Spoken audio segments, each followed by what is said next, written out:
वृषभ लग्न के चार्ट में हम सूर्य और बुध के बुधादित्य योग की चर्चा कर रहे हैं। आपके चार्ट में यदि 12वें भाव में ऐसा कंजक्शन बनता है सूर्य और बुध के यहाँ होने से, तो किस प्रकार के प्रभाव या परिणाम आप लोगों के सामने आएंगे, इस पर हम विस्तार से बात कर रहे हैं।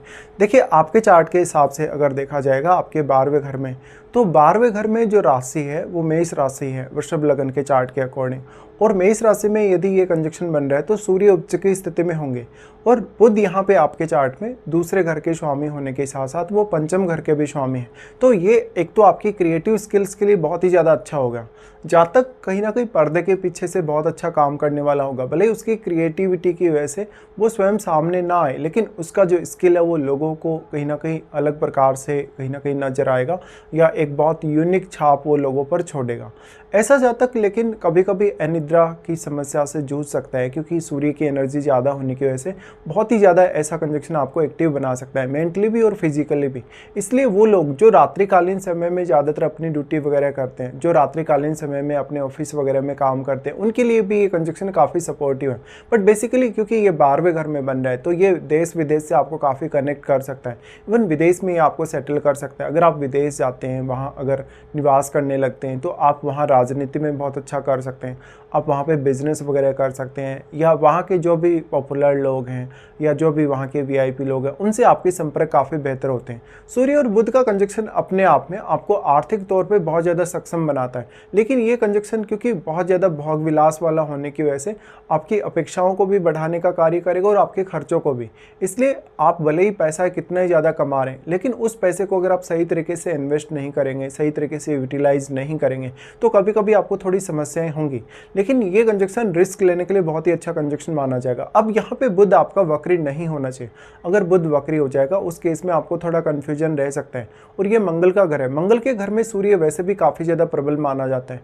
ऐसे केस में आप थोड़े गलत डिसीजन भी कभी कभी ले सकते हैं अगर आपका बुध अच्छा प्लेस्ड नहीं है यहाँ पे, या बुध वक्री हो जाए।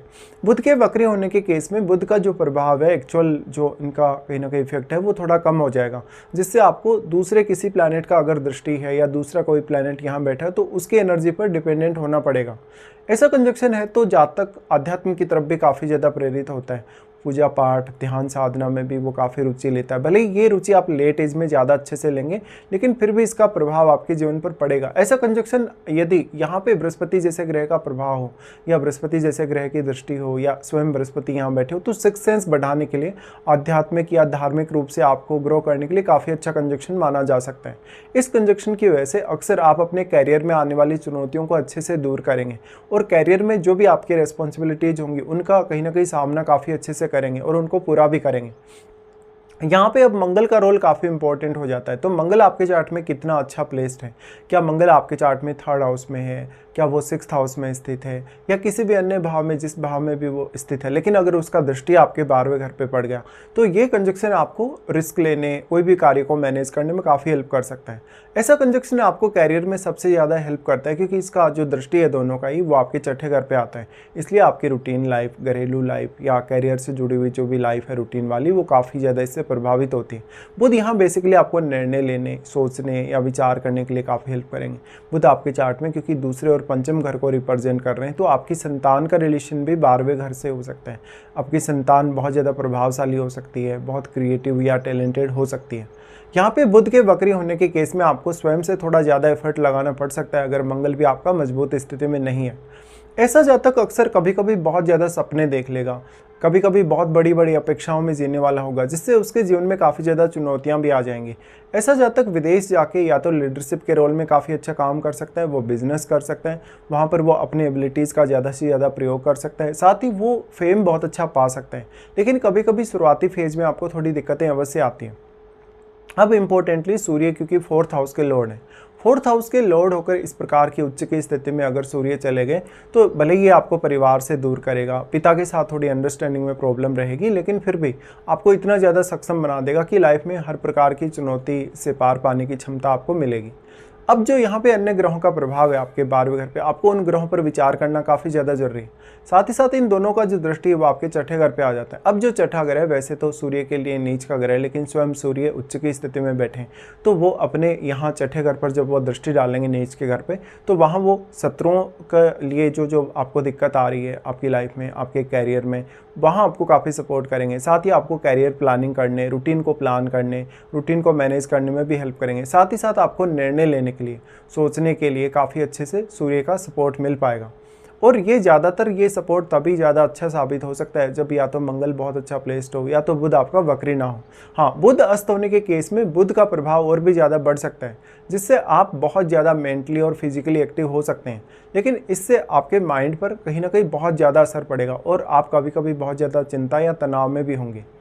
अब जो सूर्य है, क्या वास्तव में सूर्य यहाँ बुध को अस्त कर रहे हैं? तो एक्चुअल में स्वयं सूर्य भी क्योंकि उच्च की स्थिति में, और अगर वो बुध को अस्त करेंगे तो वो बुध पर अपना प्रभाव और भी ज़्यादा स्ट्रांगली दिखा पाएंगे। ऐसे केस में कुछ रिश्तों से आपको थोड़े चैलेंजेस आ सकते हैं। अब डिपेंड ये करेगा कि आपके चार्ट में दूसरे घर, आपके 4th हाउस, आपके 5th हाउस में कौन कौन से प्लैनेट्स बैठे हुए हैं, क्योंकि उन प्लैनेट्स का रोल बहुत इंपॉर्टेंट है अब आपकी लाइफ में। साथ ही जो पंचम भाव है, पंचम भाव के स्वामी यहाँ पे आपके चार्ट के हिसाब से देखा जाए तो बुध ही है, और बुध आपके इंटेलिजेंस में काफ़ी वृद्धि करेंगे, आपके कम्युनिकेशन में।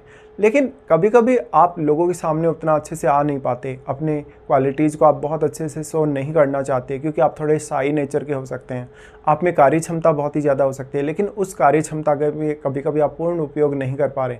यहाँ पर अब आप अपने निर्णय लेते हुए जितनी ज़्यादा जल्दी करेंगे, जितना ज़्यादा फास्ट काम करने की कोशिश करेंगे, कभी कभी आपके कार्य काफ़ी तेज़ी से बिगड़ेंगे।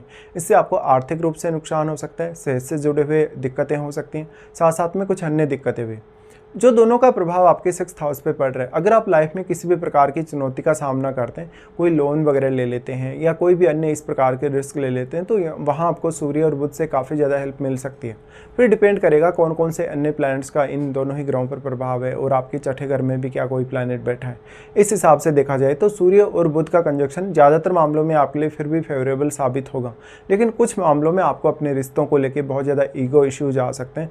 आप हो सकता है अपने कैरियर या रूटीन लाइफ पे ज़्यादा ध्यान देने की वजह से अपनी मैरिड लाइफ को नहीं संभाल पाए, अपने माता पिता की बहुत अच्छे से केयर नहीं कर पाए, ऐसा हो सकता है।